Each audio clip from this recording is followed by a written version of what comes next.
Best ഇൻഫോയുടെ PSC ക്ലാസ്സിലേക്ക് എല്ലാവർക്കും സ്വാഗതം. ഇന്ന് ഡിസ്കസ് ചെയ്യുന്നത് ഇന്ത്യൻ ഭരണഘടനയിലെ അധികാരവിന്യാസം എന്ന ചാപ്റ്ററിലെ ഇന്ത്യൻ ഭരണഘടനയുടെ സവിശേഷതകൾ എന്ന ടോപ്പിക്കാണ്. ഇന്ത്യൻ ഭരണഘടനയുടെ സവിശേഷതകളിൽ ഒന്നാമത്തേതാണ് എഴുതപ്പെട്ട ഭരണഘടന. ലോകത്തിലെ ഏറ്റവും വലിയ എഴുതപ്പെട്ട ഭരണഘടനയുള്ള രാജ്യമാണ് ഇന്ത്യ. ലോകത്തിലെ ഏറ്റവും വലിയ എഴുതപ്പെട്ട ഭരണഘടനയുള്ള രാജ്യമാണ് ഇന്ത്യ. പുസ്തക രൂപത്തിൽ തയ്യാറാക്കാത്ത ഒരു രേഖ എന്നതാണ് എഴുതപ്പെടാത്ത ഭരണഘടന എന്നതുകൊണ്ട് അർത്ഥമാക്കുന്നത്.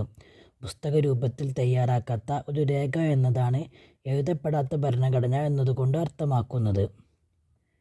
നെക്സ്റ്റ്, ഇന്ത്യൻ ഭരണഘടനയുടെ സവിശേഷതയാണ് പാർലമെൻ്ററി ജനാധിപത്യ വ്യവസ്ഥ.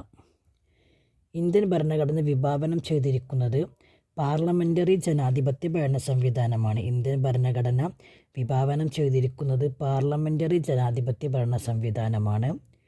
കാര്യനിർവഹണ വിഭാഗത്തിൽ ഉൾപ്പെട്ട രാഷ്ട്രപതി, ഉപരാഷ്ട്രപതി, പ്രധാനമന്ത്രി, മന്ത്രിമാർ എന്നിവർ നിയമനിർമ്മാണ സഭയിൽ നിന്നുള്ളവരായിരിക്കും. കാര്യനിർവഹണ വിഭാഗത്തിൽ ഉൾപ്പെട്ട രാഷ്ട്രപതി, ഉപരാഷ്ട്രപതി, പ്രധാനമന്ത്രി, മന്ത്രിമാർ എന്നിവർ നിയമനിർമ്മാണ സഭയിൽ നിന്നുള്ളവരായിരിക്കും. നിയമനിർമ്മാണ വിഭാഗം കാര്യനിർവഹണ വിഭാഗത്തെ നിയന്ത്രിക്കുന്നു. നിയമനിർമ്മാണ വിഭാഗം കാര്യനിർവഹണ വിഭാഗത്തെ നിയന്ത്രിക്കുന്നു. നെക്സ്റ്റ്, ദൃഢവും അയവുള്ളതുമായ ഘടന. ദൃഢവും അയവുള്ളതുമായ ഘടനയാണ്.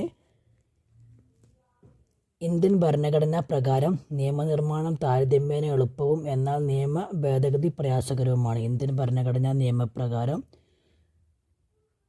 നിയമനിർമ്മാണം താരതമ്യേന എളുപ്പവും എന്നാൽ നിയമ ഭേദഗതി പ്രയാസകരവുമാണ്. നെക്സ്റ്റ്, ഭരണഘടനയിലെ ചില വ്യവസ്ഥകൾ ഭേദഗതി ചെയ്യാൻ പ്രത്യേക നടപടിക്രമങ്ങൾ പാലിക്കേണ്ടതുണ്ട്. എന്നാൽ മറ്റു ചിലത് സാധാരണ നിയമനിർമ്മാണ രീതിയിൽ ഭേദഗതി ചെയ്യാവുന്നതാണ്. ഭരണഘടനയിലെ ചില വ്യവസ്ഥകൾ ഭേദഗതി ചെയ്യാൻ പ്രത്യേക നടപടിക്രമങ്ങൾ പാലിക്കേണ്ടതുണ്ട്. എന്നാൽ മറ്റു ചിലത് സാധാരണ നിയമനിർമ്മാണ രീതിയിൽ ഭേദഗതി ചെയ്യാവുന്നതാണ്.